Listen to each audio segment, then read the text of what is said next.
दोस्तों, हमारे देश में अच्छे पढ़े लिखे लोग भी कानून की छोटी छोटी बातों से अनजान हैं।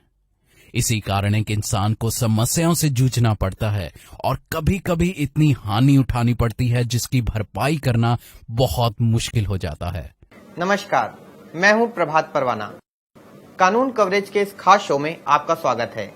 मेरे साथ सीट पर हैं सुप्रीम कोर्ट के अधिवक्ता श्री आर.के. शर्मा जी। शर्मा जी कानून कवरेज सीरीज के लेखक हैं। यह पुस्तक श्री नरेंद्र मोदी एवं हाई कोर्ट व सुप्रीम कोर्ट के जजों द्वारा अनुमोदित है। हम कानून कवरेज के इस स्पेशल शो में आपको ऐसी अनेकों ज्वलंत समस्याओं के प्रश्नों का जवाब देंगे, जैसे अपनी संपत्ति को दूसरे के कब्जे में जाने से कैसे रोकें, झूठे आरोपों से बचाव कैसे करें, नवविवाहिता झूठे दहेज के केस में फंसाए तो क्या करें, और पुलिस एफआईआर दर्ज करने से मना करे तो क्या करें। क्या मात्र आई लव यू कहना जेल जाने का आधार बन सकता है? लिव इन रिलेशनशिप कब लीगल मानी जाती है? क्या कोई रेप पीड़ित महिला 1 वर्ष बाद भी एफआईआर दर्ज करा सकती है?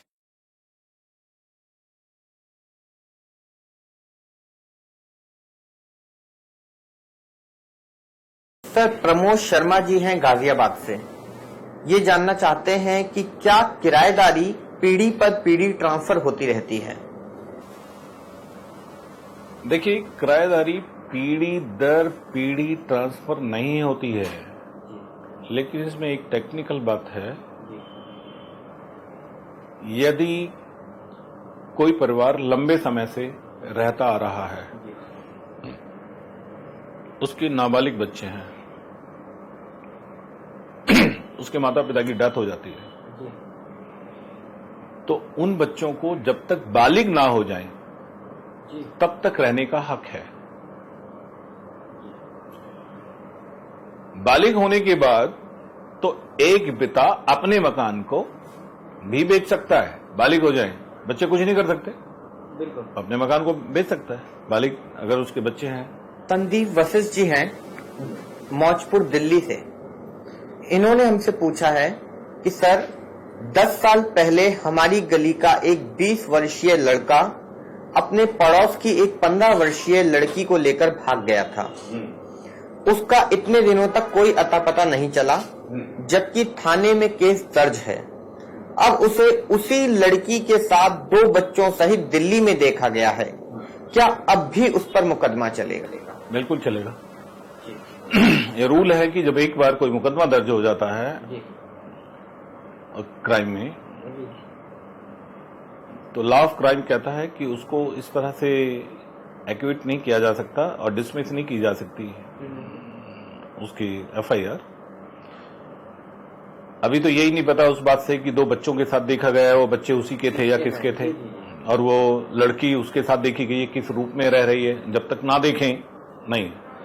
मान लीजिए वो उसकी पत्नी बन गई है, उसके 2 बच्चे हैं, घर बसा लिया है उन्होंने, और 10 साल पुरानी आप बात बता रहे हैं, 10 साल से देखा नहीं गया था, अब देखा है। लेकिन जब वो उसके साथ गया था तो 20 साल का था वो बालिग था, और लड़की 15 साल की थी। भले ही पॉक्सो नहीं लगा था उस टाइम, पॉक्सो का जमाना नहीं था, जो नया कानून आया 2013 में, पॉक्सो एक्ट, लेकिन फिर भी उस जमाने में भी 10 साल पहले एक रूल था, यही रूल था कि भाई 16 साल से नीचे की जो लड़की है वो अपनी कंसेंट नहीं दे सकती भागने की। 18 साल से नीचे की लड़की को अब भगाकर नहीं ले जा सकते, लेकिन वो 15 साल की लड़की को भगाकर ले गया, तो उस पर अगर उसने शादी की है तो 376 और 363, 365 ये जरूर लगेगी उस पर। अपहरण का केस चलेगा।